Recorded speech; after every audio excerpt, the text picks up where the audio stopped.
Okay, Busters, so today I am going to be putting this on this with a few steps in between, so stick with me and I'll show you how it's all done.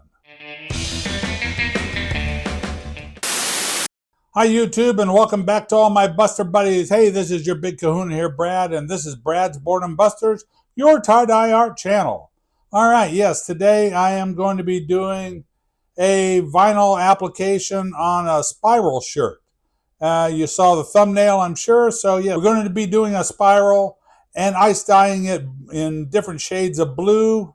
Then I'll be applying the heat set vinyl sea turtle to the spiral. So what you're going to need for this project is a 100% cotton t-shirt in white. You need to pre-wash that first and then soak it in soda ash solution for at least 20 minutes. And then take that to your washer and spin it out. I've done that. My shirt's waiting for me over here at the table. And the other things you'll need for this is a spiraling tool if you choose to use one, a hemostat, masking tape to bind it off. That's how I choose to do it. You could use rubber bands or kite string also. And then I'll be using a washable marker to lay out the dye pattern. And so if you have all that, you're ready to follow along with me. Yeah, and the other thing you're going to be needing is a heat set transfer of the sea turtle. I got mine, I can't remember if I actually got it off of Google. If you're going to Google an image to use, then always start your search with royalty free and then whatever image you're looking for. That way, if you want to use it and sell it, you have no issues with that. Or you can also go into the Cricut images. They've got hundreds and thousands of different images on there. Some of them you have to purchase. Some of them are made by other artists, and so you have to have special rights to sell those as well. But they have a lot of them that are free as well. So you go into the Cricut images and then just search, in this case, I would search something like tribal sea turtle. That would probably give you that kind of image as well. And don't forget, I do have the Cricut Maker 4 and the heat press that I use in the affiliate links down in the description area below. So if you want to pick up one, I'd appreciate it if you got it from me. Doesn't cost you anything extra, but it gives me a little bit of a kick for my channel. That helps out the channel. All right, so if you got all that together, I've got my shirt, like I said here. So let's get over to the work table and we'll start getting the spiral done. Okay, Busters, so here we are at the work table. Like I said, my shirt's been prepped, pre-washed, soaked in soda ash solution, spun out so it's just slightly damp and it's ready to go. I took it by the underarm seam, shook it out, squared it up, laid it really flat. So I'm taking my spiraling tool, which is just a plastic plate cover that I cut a hole in the center of it so I can use that. It helps keep the pleats on a spiral all fairly the same elevation. So take a hemostat, reach through the hole, grab, make sure you have the front and the back fabric, take it and just start spinning that. And then get it to a certain point. Then you can start finishing out the spiral. I find that it helps if you kind of pull the shirt fabric out and around. That helps develop your pleats. So let me get this spiraled up. Enjoy the music.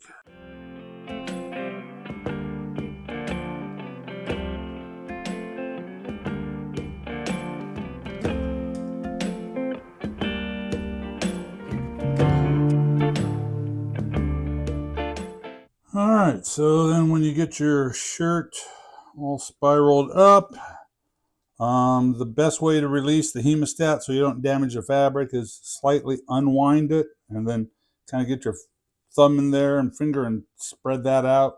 It just should pop right out. There you go. All right, nice, tight, clean spiral. So, like I say, I like to bind mine up with masking tape around the outside edge. I find it keeps the shape really well that way. So I usually will attach the masking tape to the bottom hem of the shirt. So that's where I usually start it. So you need a small binding clip as well. And then your 1-inch masking tape.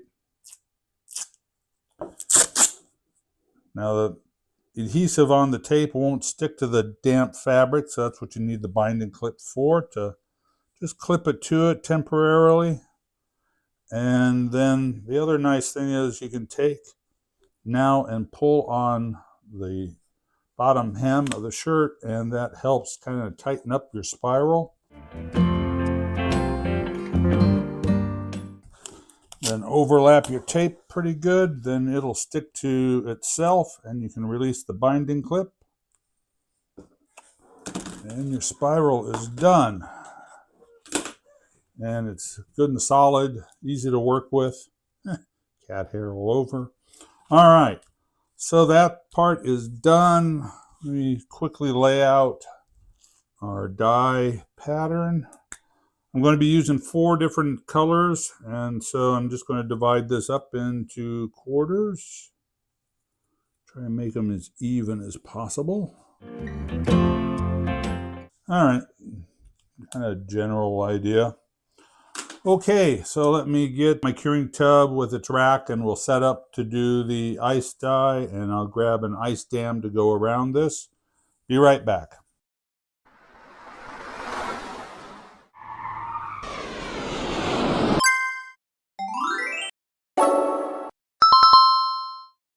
All right, Busters, so here we are all set up.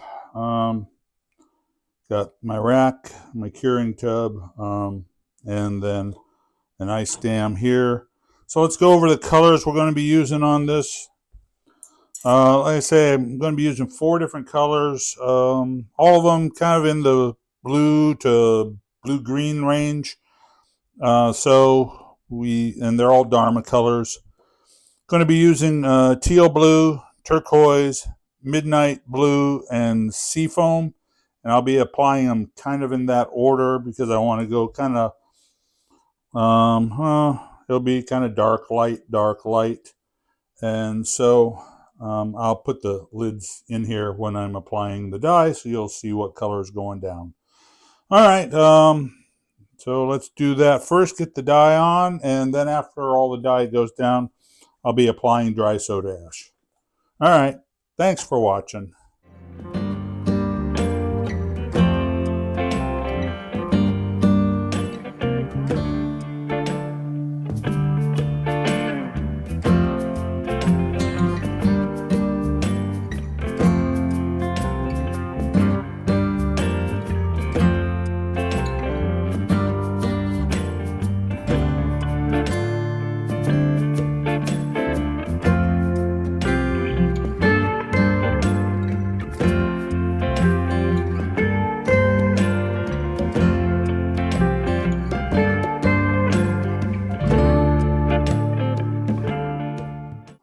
All right, Busters, so that's all the dye and the dry soda ash. Let's get the ice dam on now.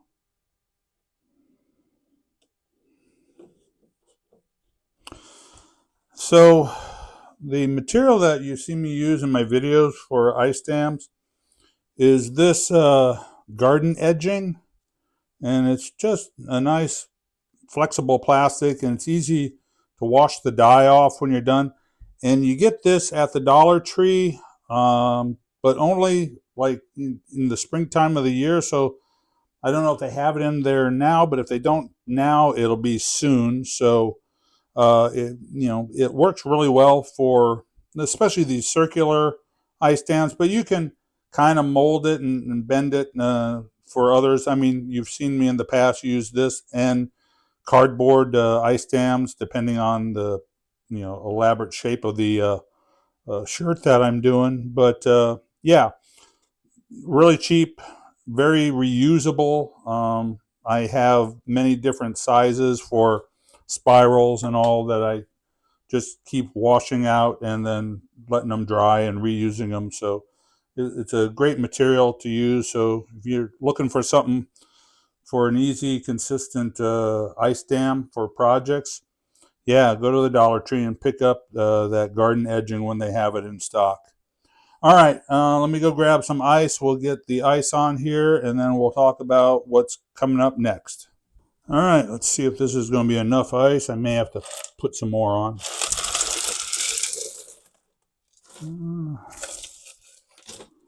Yeah, I might grab a little bit more, but I'll do that off camera. All right, so we've got our ice on here now. So after this melts out, I'll check the dye, see how much undissolved dye I may have. I usually on these spirals just automatically put 2 applications of ice. That way I know I get full saturation through the shirt, plus it helps dissolve any undissolved dye that I still have on the surface. But after all the ice has melted out, then I'll put the lid on my curing tub and let it sit for 24 hours to cure. And then it'll go out to the laundry sink to be rinsed out, starting with a cold water rinse to flush the soda ash solution out. And then I'll turn it up to hot to flush out any dye that hasn't bonded with the shirt as of yet. And then after it's running pretty clear, then it'll go in the laundry with detergent and Synthropol, which is a professional textile detergent. And so after it's all washed and dried, I'll bring it back in here. We'll do a quick reveal, and then we can apply the HTV and see how the finished shirt comes out with the sea turtle on it. So stick around. I'll be right back. Okay, Buster, so here's our finished spiral. All the colors came out really good. My midnight blue, I didn't realize it was going to come out quite that purple. I thought it was a little more bluish. I could have used cobalt blue. That might have been bluer. But, I mean, it's still an interesting combination of colors, and I think it'll still look great with the sea turtle transfer on the shirt. So that's the next step. So let's head over to the heat press and get that on. Okay, Buster, so here we are at my heat press. So this transfer, the vinyl that I use, well, I get my vinyl from Heat Transfer Warehouse, and I'll write that in the description below if you ever want to get any. They have a lot of good product, and their shipping is reasonable and comes pretty quick. So for that transfer, it is set for 305 for 15 seconds. But before I do that, it's always a good practice to just, for a few seconds, just lightly press. It gets any extra moisture out of the fabric. And then I'll show you a trick, a neat trick for getting your fabric, finding the center of the shirt, and then also centering the stencil. So just like you would center your shirt normally, I fold it in half, and then I lay it diagonally because this is rather large. But make sure that the sleeves line up and the bottom of the shirt lines up. I want the collar kind of off, but just run it diagonally, and make sure you don't have any wrinkles back there because you don't want to press wrinkles into the fabric. And then bring that down on a good firm press for a few seconds, and then that gives you a nice little crease that you can work off of.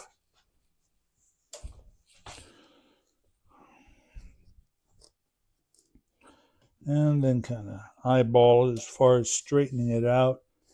And then the other thing to do, though, is take your stencil, fold it in half, and just kind of crease the plastic, top and bottom.